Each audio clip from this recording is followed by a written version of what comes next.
Good morning, everybody. Rodrigo here with Asheville Real Estate News. This is another weekly episode. Very excited to have Beach join us. He's one of the premier green builders here in the Asheville area.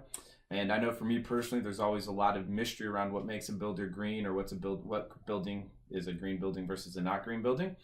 So before we get into that, Beach, do you mind just introducing yourself and kind of explaining to us how you ended up in Asheville and how you got started in construction? Sure, yeah. Thanks for having me today. So I'm from Asheville originally, went to school in North Carolina at Appalachian State, and decided to move back here to start my career and work for a number of different general contractors, sort of cutting my teeth in the business. And in 2005, started my own company doing carpentry and remodeling work, and that morphed into my first spec house in 2011. And you know, fast forward to today, and we're still doing specs and also custom work.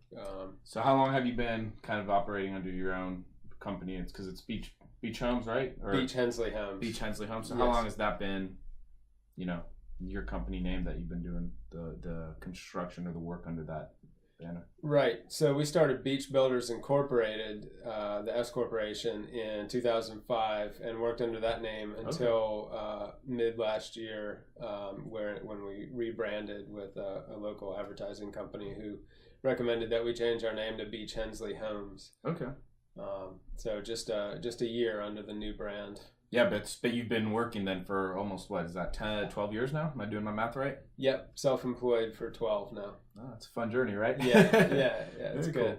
Cool. Yeah, I mean, I'm sure you get a lot of questions kind of as a reference as we kind of kick this off as far as what makes, you know, different things about green building and custom homes. And I know you had a couple of different things that you've heard consistently people asking you about. Do you want to just kind of run down the list and kind of answer those questions for everybody then?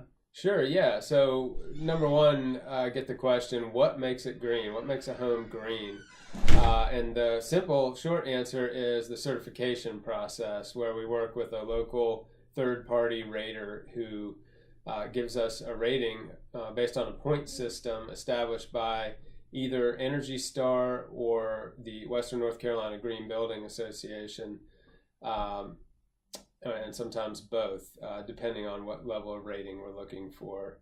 And they're looking at everything from insulation value to heating and air equipment efficiency, fresh air, ventilation, and then locally sourced products for everything from landscaping and mulch to the hardwoods and cabinets and such. So they go into every detail of the build, and then each component, say like the insulation or the heating system, has a different rating scale, and then these rating scales kind of stack up onto each other to have a total rating scale? It does. It does. And what's the range?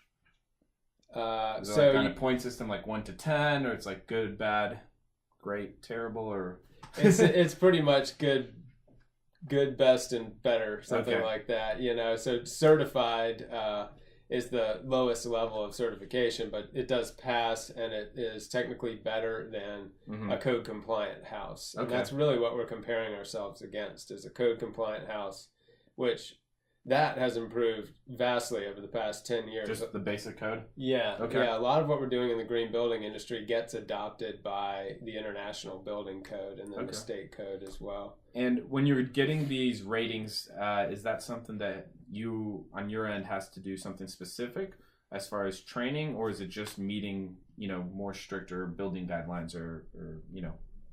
It is the strict building guidelines. That's correct. Yep, they're coming in at 3 different times during the project, and visually inspecting our work, as well as measuring with a duct blaster test and an air sealing test, the whole building for air tightness. So.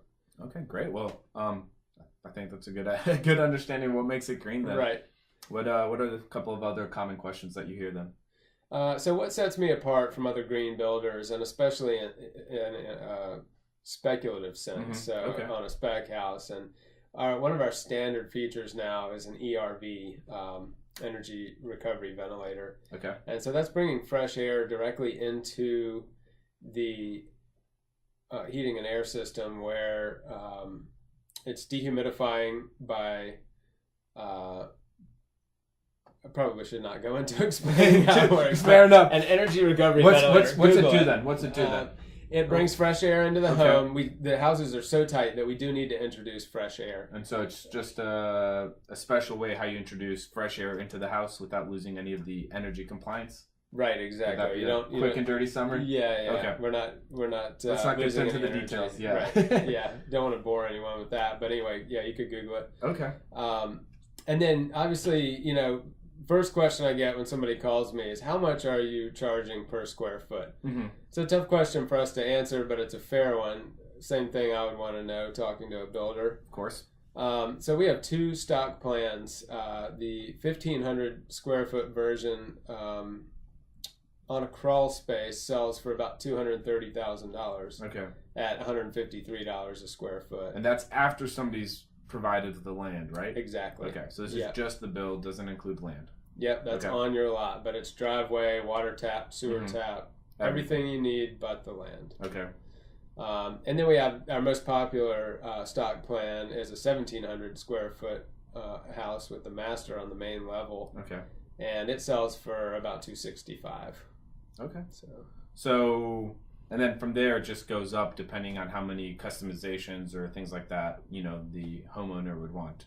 Yeah, exactly. And you all can do any customization basically, right?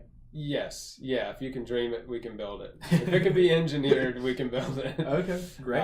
Yeah. So and I know we kind of did talk about this off camera, so I'm throwing you a curveball on this question, but what would be maybe 1 to 3 questions anybody should ask any builder that they're about to work with? Like, what would be a good, when you're calling and you're trying to find a builder to work with, what are like 1 or 3 good vetting questions so that they have confidence moving forward with them? I would definitely ask for references. Okay, references. I would want to see a house under construction prior to drywall. Okay, so look at the house before it has drywall. And that's just because you can see the actual, like, quote unquote bones of the house? Yes, exactly. Yeah, you can see what their work looks like, sort of before it gets covered up. Yeah, before everything gets hidden. Let's see. And maybe it's just those 2. I know that might be enough. Yeah. Okay. Another a good third one. How is our contract going to work? Is it going to be cost plus, where we have an idea of what it's going to cost, but ultimately whatever they spend is marked up and passed on along to you, or are you going to quote me a price that you're going to hold to no matter what happens? So let me just recap the last point. So it's either fixed cost that they know exactly what it's going to cost, and then at that point there's no more variables introduced to the equation, or it's here's a base cost and then any variables have X like change of price at that point. So I want to change this color. It's like, okay, well, we're going to change the color. It's going to cost you X much plus the cost of change. Is that this an accurate summary of what we just said, or? Cost plus is more like they're not necessarily quoting each stick and brick that is going to be incorporated into the building. Okay.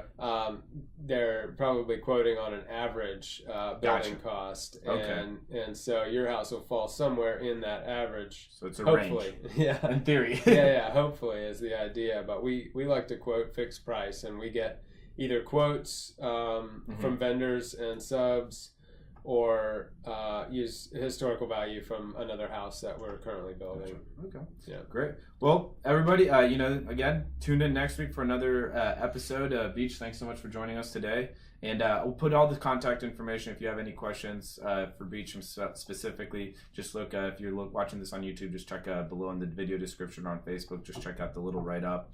And look forward to hearing you guys next time. As always, please connect with us on Instagram, Facebook. Let us know what sort of topics or conversations you'd like to hear from us. And until next week, thanks everybody for tuning in. Thanks, Rodrigo.